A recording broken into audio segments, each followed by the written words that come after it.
Hello, Cool229 here with another Topic of the Week video.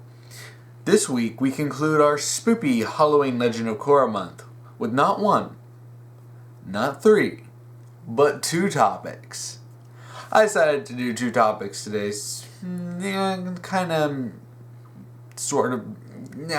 not really related. I thought it'd be special to end the month. The topics I decided to do. One of them was sent by an anon, the other was sent by grimaulkins. The one from anon was, what aspects of Korra's character you initially found interesting, but in the end were executed poorly? Can I just say all of them? And grimaulkin's topic was, how would you have developed the world of Legend of Korra and the characters differently if given the chance? Let me start with the first one, Korra. Korra was such an interesting character. In the first, 4 episodes, and even sparingly for the rest of book 1, she showed massive potential that was entirely wasted. First, she was stated by Bright to be the antithesis of Aang, where Aang was an airbender. Korra's personality was obviously derived from earthbending, where Aang would want to find a diplomatic solution. Korra would want to beat the crap out of everyone, where Aang was scared of being the Avatar and scared of the responsibility. Korra was like, hell yeah, I'm the Avatar. It was nice. It opens up a lot of different story opportunities.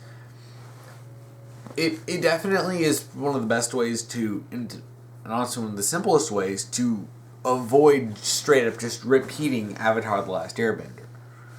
Because, as much as that show was excellent, just copying and pasting that show for The Legend of Korra would have been really boring, because it would have been something we've already seen. By establishing Korra as being the opposite of Aang, we start her off in a different position and allow her to grow as a character. One of the main things I loved is just how much Korra loved being the Avatar. We saw some other avatars, like when we saw Roku's life. We didn't see, it's not like he was like, no, I don't want to be the Avatar. It was more of, well, you're the Avatar now. Well, okay. But seeing Korra from 4 years old, being a prodigy bender, being able to bend 3 out of the 4 elements from 4 years old, and then being like, I'm the Avatar, you gotta deal with it. It was great. Because at that point we get to see her grow from being, completely obnoxious to actually understanding the responsibilities of the Avatar. Because the Avatar is more than just being, look at me, I'm awesome. Which is what Korra did. Now, that was not developed at all. Honestly, and in fact, as the show went on, it constantly broke her. And at the end of book 2, she decides, well, the Avatar doesn't have any right to do anything. It's going to leave the spirit portal open. Book 3 is just like, here, she's completely mentally and physically broken. And in book 4, she's like, I suffered. That makes me a better person. It's obvious Brian and Mike had no idea what to do with Korra. It's like there was outside of romance drama, they had no clue what they were doing. It's like you guys came up with a really interesting character and completely botched it. And honestly, I like the idea that she was a prodigy. This fits with the fact that book 1, or that Legend of Korra, was specifically just going to be a 1-season miniseries. It was originally just going to be book 1. So, by having her already have mastered fire, earth, and water, leaving just air to master simplifies things. Because can you imagine what would happen if book 1 of Avatar The Last Airbender was the only season? It would have been immensely unsatisfying. There's still a lot for Aang to do. But Korra has very simple goals. There's the whole Amon situation in Equalist. There's mastering airbending. Those are the 2 plot lines that were happening in book 1. Those are the only ones that needed to happen. And those are botched. I mean, giving Korra 3 elements, everything outside of air, really focuses on air. It's like Aang when he got to firebending in book 3. You know, it's like he's pretty much he may not be like an absolute master of anything besides air, but he's very competent in all the other elements except fire. And we know that fire is something that he had a major issue with after he burned Katara. So, you know, he had all his development, and, you know, he had his, you know, his life-changing field trip with Zuko. Discovered the origins of firebending and stuff. I'd like Korra's struggle with it. You know, one thing I really like about Korra is the fact that she's such an amalgam of all these different elements. Her personality is obviously Earthbender. The way she approaches problems, she's like, I'm gonna go hit the problem right in the face, and I'm gonna go right there, and I'm gonna deal with it. You know, she's not gonna try to go, okay, what are our solutions? You know, she's got that Earthbender personality. She's just gonna run up. She's gonna punch everything in the face. She's not even gonna think about it. She's gonna run straight for it. Her main element that she uses is fire. I mean, yeah, she does have a bit of a fiery personality, but she's not really a firebending personality. Then again, she's a waterbender. She's from the Southern Water Tribe. Like, and it's interesting. There's so many different elements to her characters. And honestly, I don't know if that was done on purpose by Brygger, or if that just happened to be a complete accident. I mean, making her have trouble with airbending obviously means that her personality has to be an earthbender, because those are opposite elements, which we saw in book 2 when Toph was trying to teach Aang earthbending, and he is having a super difficult time with it just because earthbending philosophy is literally opposite of airbending philosophy, and he had to change his way of thinking before he could, you know, even do any earthbending. And, you know, one thing I wanted to see was Korra change her not change her personality, but change her way of problem solving. Instead of, I see trouble, I'm going to beat everything up, say, what are my solutions? The more mature response. And Korra never really did that. I mean, there were some times when she did it and it was like completely stupid. Like, hey, we're gonna go to Amon, we're just gonna run up to his rally and just be like, he's a bender! And Amon's just like, by the way, I'm not a bender. And everyone's like, he's not a bender! It's like, really, Korra, you're dumb as a brick. It was just, it was completely boxed. Like, all the personality, the conflict with airbending. And she doesn't actually unlock airbending. Airbending just happens in the book 1 finale. Mako's in trouble, and Korra, and it pisses me off, Korra punches air. It's like they even in Legend of Korra talk about the circular motions and stuff. That's why, you know, that's what the whole fan thing from episode 2 of Leaf in the Wind. Yeah, Korra's entire airbending plotline, botched.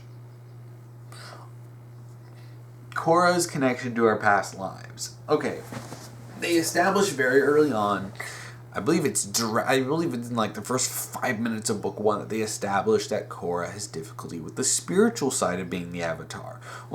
I think it's one of the White Lotus Masters straight up says, you've mastered the physical elements, but you still have trouble with the spiritual aspects.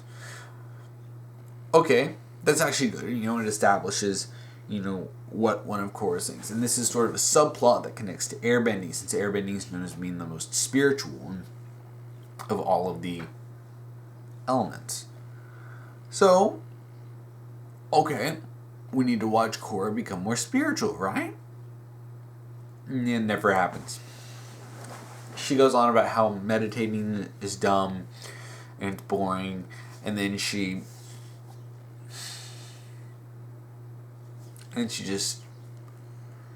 meditates once in episode 8 out of the past. Was that episode 8? Or was that episode 9? Who cares? But it was the episode out of the past when she connects to what Aang was trying to tell her about Yakone. Because Yakone is obviously the most important thing It's funny, someone pointed out Tarlok's backstory dump makes that part completely useless. And I don't think Korra never actually contacts her past lives. This really annoys the crap out of me. Especially if you're extending this past book 1 into book 2, 3, and 4. You don't have her talk to her... I don't have to talk to her past lives at all. Especially Kyoshi. Like, honestly, why didn't she talk to Kyoshi at all in book 1? Kyoshi's an earthbender. She would have had trouble with airbending. Like, why can't she... Wouldn't that have been great, though? If Korra got help from other avatars? I mean, okay, Korra doesn't need to be, like, super spiritual like Anguish. She can't just sit there and go, alright, let's talk to her past lives. But at least show her working for it. And when she works for it, she gets rewarded for, giving the advice and the help of her past lives. Especially the earthbending avatar, Kyoshi. And everyone loves Kyoshi. Having Kyoshi have at least a bit of a cameo, at least 1 or 2 appearances, would have been fantastic.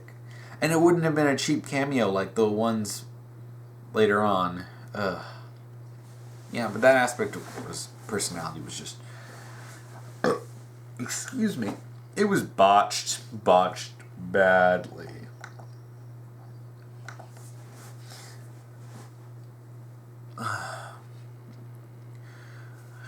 Korra's romance, honestly, I was liking what I thought they were going to do with Makora.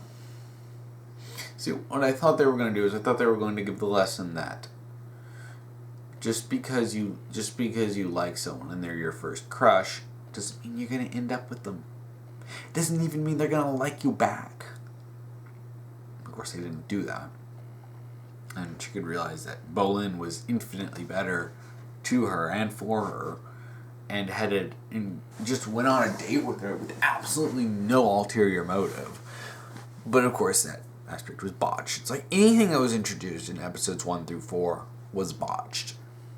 Another major thing is her relationship with Tenzin.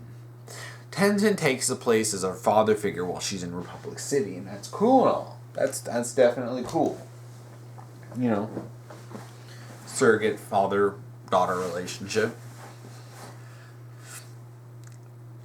And it was really developing up to like episode 4. And after A Voice in the Night, after Korra was, captured by Amon, and Amon taunted her, saying that basically he could kill her at any time he wanted. But he's going to wait. It's so terrifying. Amon is a terrifying villain in all the best ways. But she basically finally breaks down to Tenzin and admits she's afraid because she was too proud and stubborn to admit, I'm scared of Amon. I'm scared of what he could do to me. And at that point, you can move forward and have her be more connected with Tenzin, have her confide in Tenzin. But no, they did nothing with that.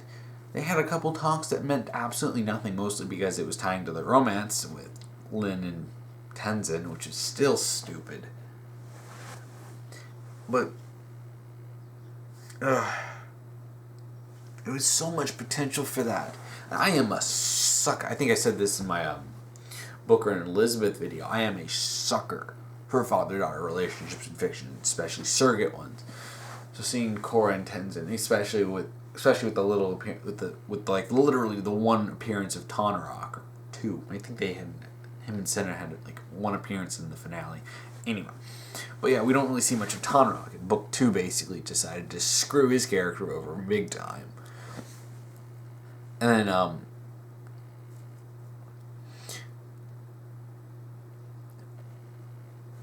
they just didn't do anything with Legend with Korra and Tenzin. It makes me so mad. I mean, all of her relationships were botched. Her relationship with the crew, her relationship with Tenzin, Pema, the Air Babies, even Katara. And honestly, this is another thing. Okay, so we established that her waterbending master was Katara. And you know what they do with it? Nothing! There's nothing they do with it. They don't give anything It's like, they don't do anything with Katara, and that pisses me off. Okay, you have her still alive. Make her do something. She doesn't have to be integral to the plot. Have some flashbacks showing her meeting Korra. Show her training Korra when Korra was just a little kid. Honestly, it's like show her talking to Tenzin about, Korra and Aang and stuff. Like we need these legitimate character moments because Legend of Korra lacked that past episode 4. Let's see, what else was Korra was improperly done? Oh yes, Korra's dealing with politics. They go out of their way to show, especially in I think it was episode 4 when Tarlok put her on the spot for it was episode 4. Tarlok put her on the spot for the special task force. Korra's obviously has no understanding of politics, and this is okay. This is good. The fact that Legend of Korra was basically presenting itself as a bit more cerebral and a bit more political than Avatar: The Last Airbender, which dealt with those things, but didn't put them on the absolute forefront. Okay, cool. So we have Korra, who's an absolute idiot coming to politics because her bull rushing, punch everything tactics don't work. She now has to adapt to the political situation. Isn't that so interesting? We're actually going to have some political machinations. Like, you remember when they were in, when the gang was in Ba Sing Se, and they knew something was going wrong, but they couldn't just, jump out and deal with it immediately because they knew there was something crazy going on with the Dai Li and the conspiracy. More plots like that. Dealing with Tarlok and stuff, and especially since Tarlok could push her buttons, especially when he mocked her he called her a half-baked avatar and asked her how her progress with airbending is coming, and he knew that she hadn't made any progress. Tarlok. He may not be absolute main villain material, but he is a great side villain because he is there to poke and prod Korra and to break her down because he knows exactly how to manipulate someone. I wish we actually got more of that and got Korra pulling politic games on him. But no, we didn't get that. I think, is that it for... honestly, literally everything great about Korra's character was botched. They established such an excellent potential in episodes 1 through 4 of book 1, and they squandered. And then books 2 through 4 those are just insulting. I'm just trying to make sure I go through everything that happened in book 1.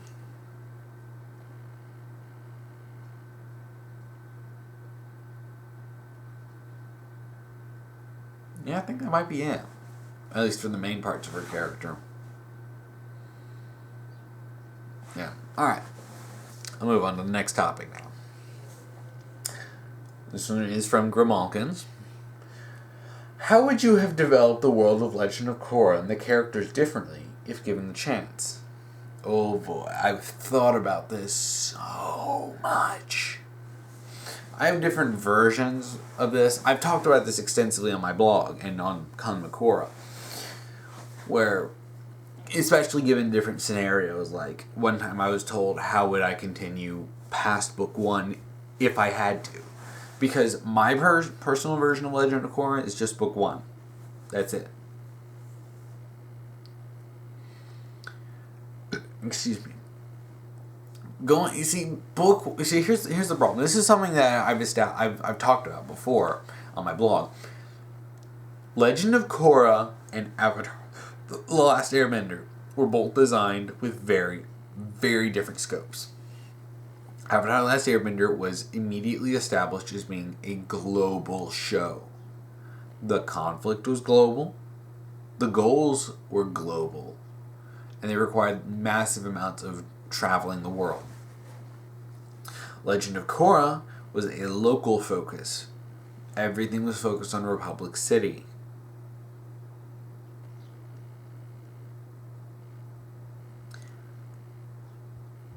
The main characters were all from Republic City.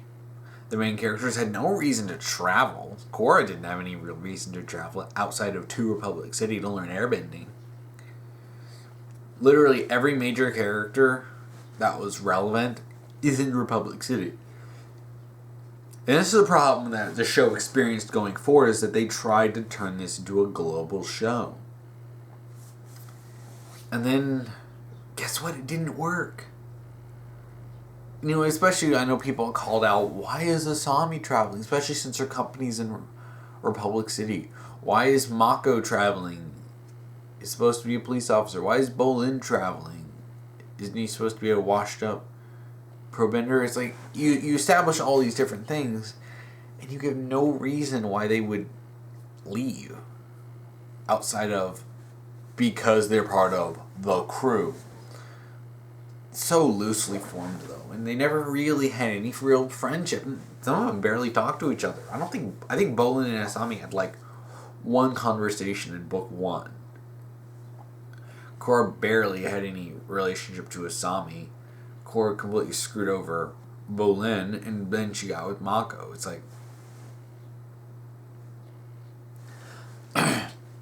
Korra is best served as a mini-series. 1 season. That's how I would do it. Now, I don't have an episode-by-episode basis, but basically what I would do, book 1 through 4 the same, with the exception that in episode 4, Asami does meet Korra first, and they have a little chat, and then she runs into Mako. I want to establish it, and I wanted to show that, you know, Korra and Asami would get along if it wasn't for Korra's immaturity towards Mako. And then when she sees that Asami's dating Mako, she's like, she stole him. And yes, you know, I'm fine with her being immature as long as she grows from that. That's the whole point. She was an immature brat who used phrases like, you're oppressing yourselves, because she didn't know what she was talking about. It's great to see her learn and grow from that. Now, episode 5 is where the deviations are the strongest. Episode 5 I would change from the spirit of competition to an episode called Reminisce. There are 2 focuses on this episode. 1, Korra's training connection to pro bending. I would show a lot of... One thing I would focus on is showing Tenzin training her, and then her cutting to her applying those lessons to pro bending. That was the whole point of pro bending. I don't think there's some people who don't realize this. Some people just say the pro bending arc was pointless. Yes, it was pointless in the show, but the entire point of it was established in episode 2. It's the only way that Korra understands how to apply airbending. And this is great. This is really interesting. Korra now honestly, as someone who has very specific learning, you know, styles, you know, seeing Korra, no, it was really cool to see Korra, like, you can't just explain it to her. You can't say, alright, do this, and just like, she just doesn't get it. She needs to be put in a position where she has to use it. And pro bending did that.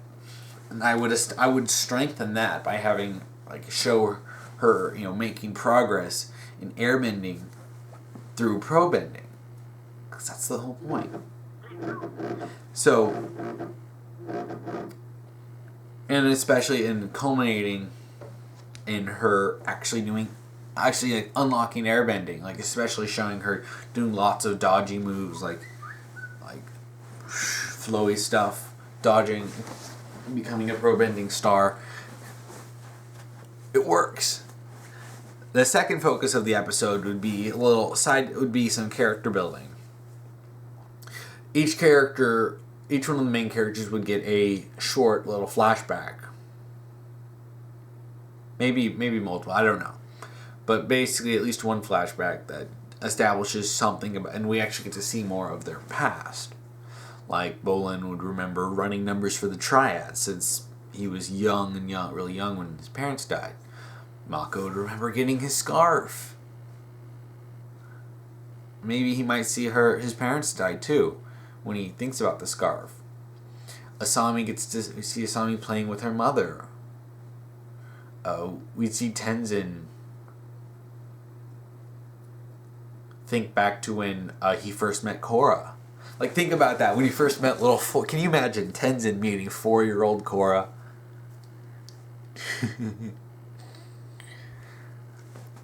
That would have been funny, especially if we have our also meeting Katara. We see Len, like, I don't know, something about Len playing with Tenzin when they were kids. Because I would cut out all of the romance between them. And I was established that the reason that she's upset with Tenzin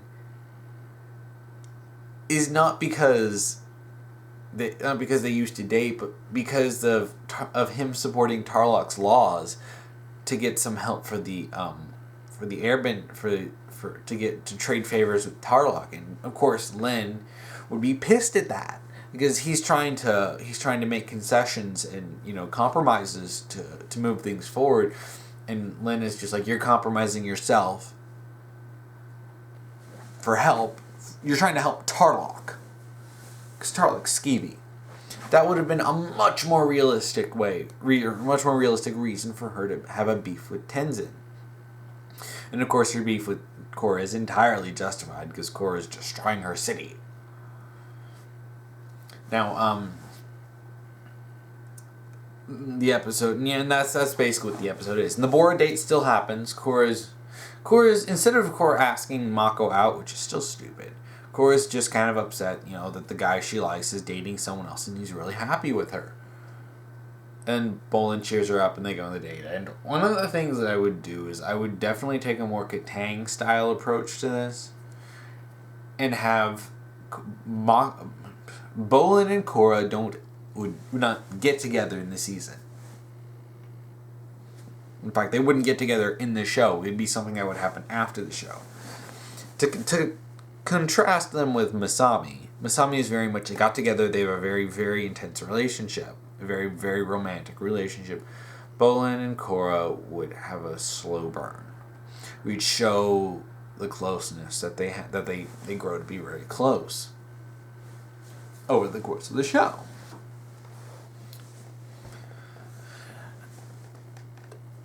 And that's basically what episode 5 is. The rest of the show plays out somewhat similar, even though I don't have a specific idea. Amon still attacks the stadium. Lin still kind of connects with Korra over, you know, fighting Amon and stuff.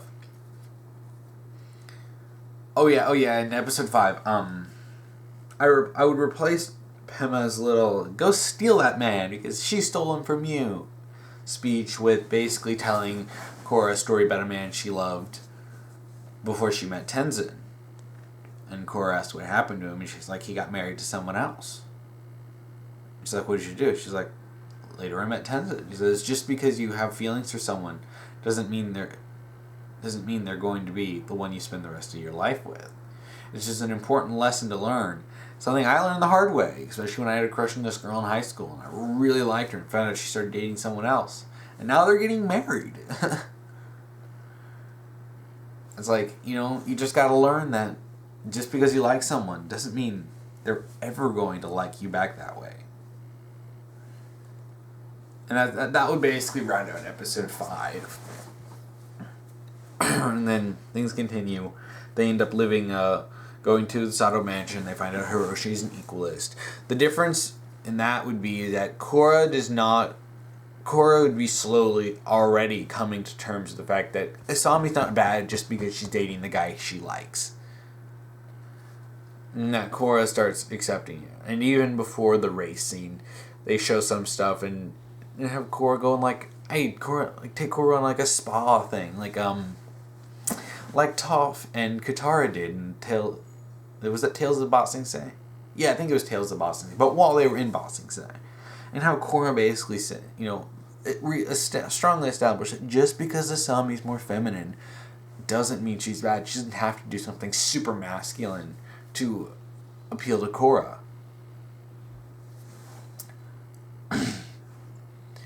And then they end up becoming friends, which should be something that I would try to keep established for the rest of the show. And then they find out Hiroshi's an equalist. And one other thing I want to do is I want to focus on interactions between the crew.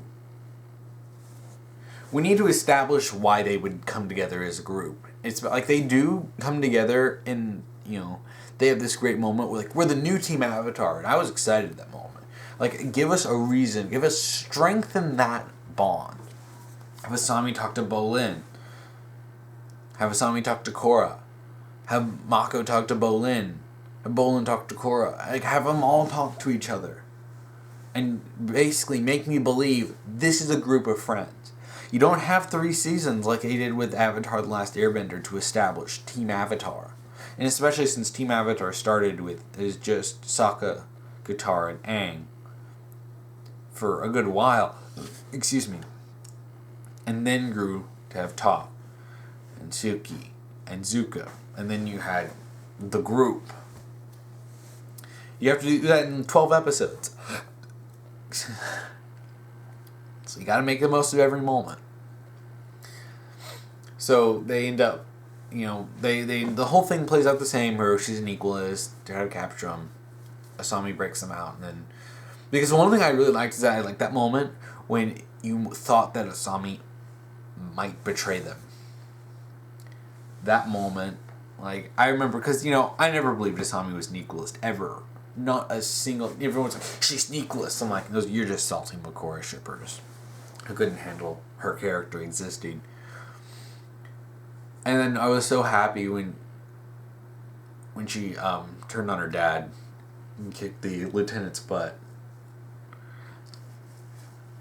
Another thing that I would do, though, is I would also, I want to have some scenes that would greatly, at that point, the show greatly differs. It still ends with Korra basically telling Mako, go to Asami. It's very important that Korra says that, and it's great that she says it in the show. I just wish that they continued that direction of Korra letting Mako go.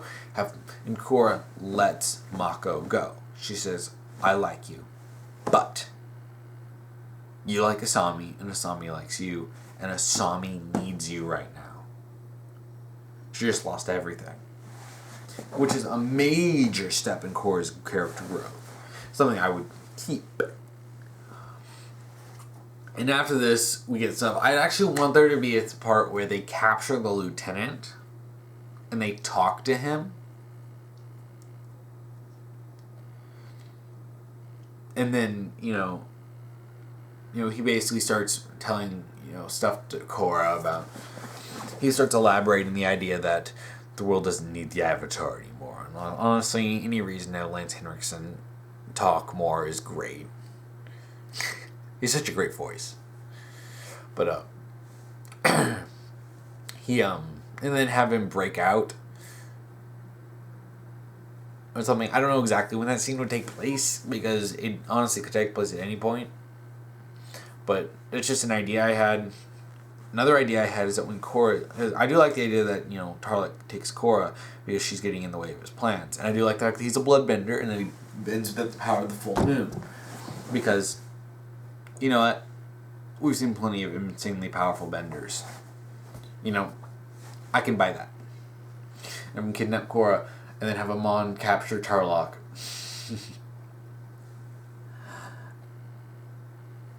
That was still a great moment. But while they're searching for Korra, this is very different. This is where I would actually bring in they introduce the concept of the orphan kids and the triads. They never do anything with that. One of the things that I would do, I would have them, I introduced a new character for that part where they're searching. She's a member of the Agni Kais, which we never saw. And she's looking for a friend of hers that was kidnapped by the Equalists, so they end up teaming up together. And I would actually, I had a lot of fun creating her character, because where Mako has a lot of natural talent, I would take away some of his abilities, like lightning redirection. Like, dude, no, you can't just do that. It took so much work for Zuko to do that. She can lightning redirect, but she can't generate lightning. But one of the things that I find I came up with her character is that she weaponizes her inability to lightning bend, because it causes an explosion if you don't do it properly. So it's like if she's fighting equal, she's just like, psh, boom. sort of a last-ditch self-sacrifice, like a last-ditch move. Because it hurts her too. And, have her team up with them to find, and have her, them help work with her to find the tracks of, where to find Korra. She ends up finding her friend, and they end up, finding, the Equalist base. But one of the things that I would also do, I like the idea. Oh yeah, also having Bolin taken. Yeah, Bolin be taken. And then they're also searching for Bolin. They think they're being held at the same spot. I haven't worked out every single detail here, but Korra, I like the idea that Mako goes insane trying to track down Bolin. I like him kind of going over the edge a bit.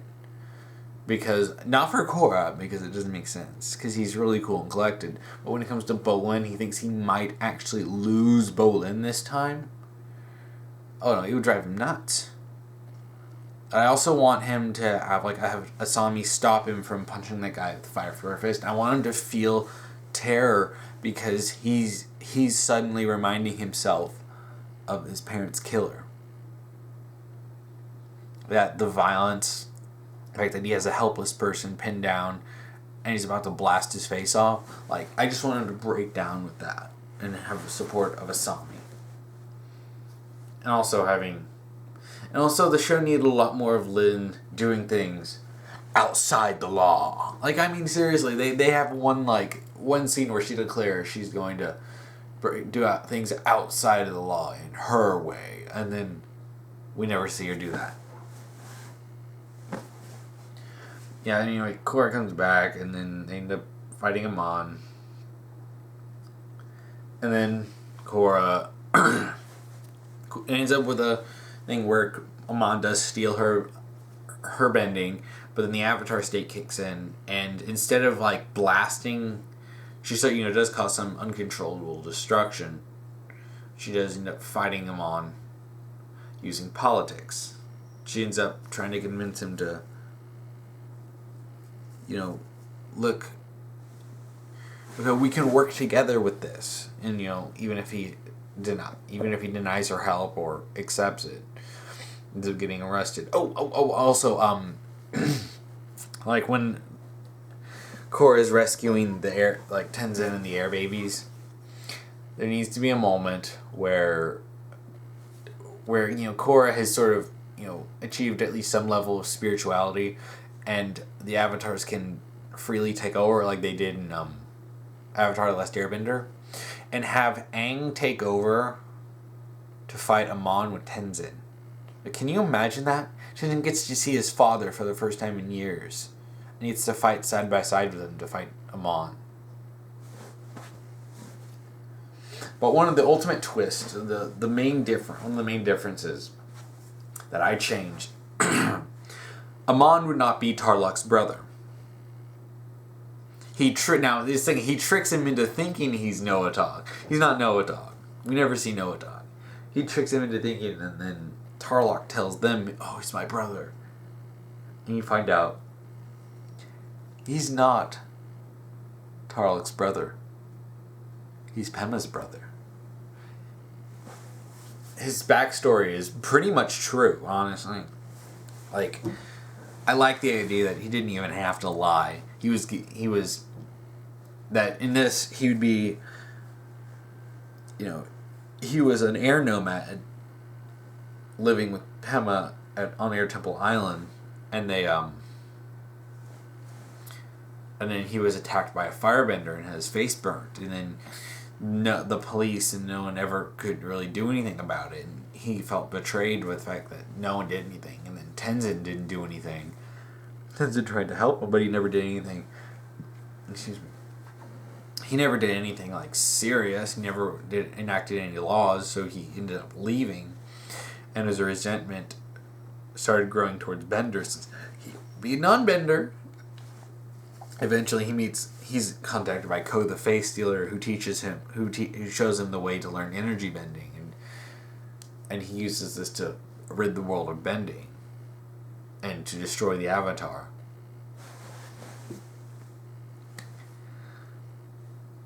Because that would have been so much more interesting. Especially since you get to play... Especially since I would also want to have Pema and Asami talk about... No, don't come in. Pema... I'm getting ready to leave. Okay. Are you going to be up here? Because if you're not coming down, I got to put the cat in the bathroom. Yeah, I won't be down for a little bit. Okay, I'm going to put the cat in the bathroom. One thing I would also have is this, have Pema and Asami talk about their thoughts on the Equalists. Because why not? Like, seriously, you have two non-bending...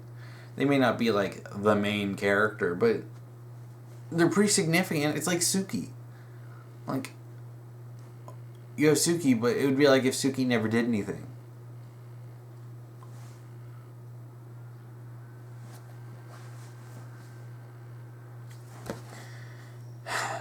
And they didn't do anything. Pema, like, oh my gosh, have Pema, like, realize Amon was her brother. Can you imagine the sheer horror of what he's doing? Ugh. So by the end of it, Korra loses all except airbending. And has to rely on it in her fight with Amon. And and then Amon is captured and arrested. Garlic is arrested. And Korra, and this is the part where it really differs. It ends with Korra saying she's going to reconnect to her elements. Now, one of the things I would actually show, one thing I had this idea, is basically making OVAs. Maybe one, maybe two OVAs, where we get to see things that's basically just showing the aftermath of what happened. The aftermath of what happened. Korra meets this guru who helps her, who was someone who became spiritual enough to transition from being a non-bender to a bender. And he teaches her, spirituality and stuff. On how to reconnect. And she's writing letters to Bolin and company. Mostly Bolin. And they're pen pals during this, where she's off in, like, the Earth Kingdom or something. And I also like the, Bolin becomes a metal-bending cop. Asami's, working towards reestablishing future industries after the loss of her father. And the fact that he was crazy. They lost business. And have Varric come in just for, like, basically a cameo, him and Zuli. And just have him basically be Tony Stark for all 5 seconds. While he's her new business partner. And nothing shady, no big plot lines, just simple. And we see Korra growing from that. And everyone else doing their own thing. And that's basically how I would have done the show. I wouldn't have gone past one season. I wouldn't have tried to do all this other stuff. And someone actually, we ended up talking to some friends, we ended up coming up with this idea that if we did go past book 1, that we would use that, her spiritual growth, to basically have her see the stories of past avatars. Like, what if she got to see the life story of Kyoshi, the life story of Yang Chen, the life story of Karuk, or something like that. Or maybe even other avatars, along with Wan. Because as you guys know, I do like Wan. We actually get to see these, though I would like Wan to be like a movie. That would have been great. But and that would have been an easy way to have multiple seasons without having to constantly introduce new things for Korra. You would just have new plot lines for these older avatars. And that's how I would do. That's how I would have developed things. That's how I would have done book 1. That's how I would have done the whole show. I mean, then you get into the more hypotheticals of like, okay, what would you do if you had to go past more seasons, which I would establish Kuvira very early on in book 2, and have her deal with problems, and then eventually she slides into madness through personal loss and torture and stuff, like, all that other stuff. But that's something I would do only if I had to go multiple seasons. Yeah, so I think I covered everything. So if you want to submit a topic, just remember to, you can, if you're on YouTube, you can post it below in the comments. If you're on Tumblr, just send me an ask and do topic : and then whatever topic you want. Just make sure it's over something fictional like this. And you give me something specific to talk about, not just what are your opinions on X. Just remember to follow the rules when submitting topics, and I will post that below. And thank you for watching.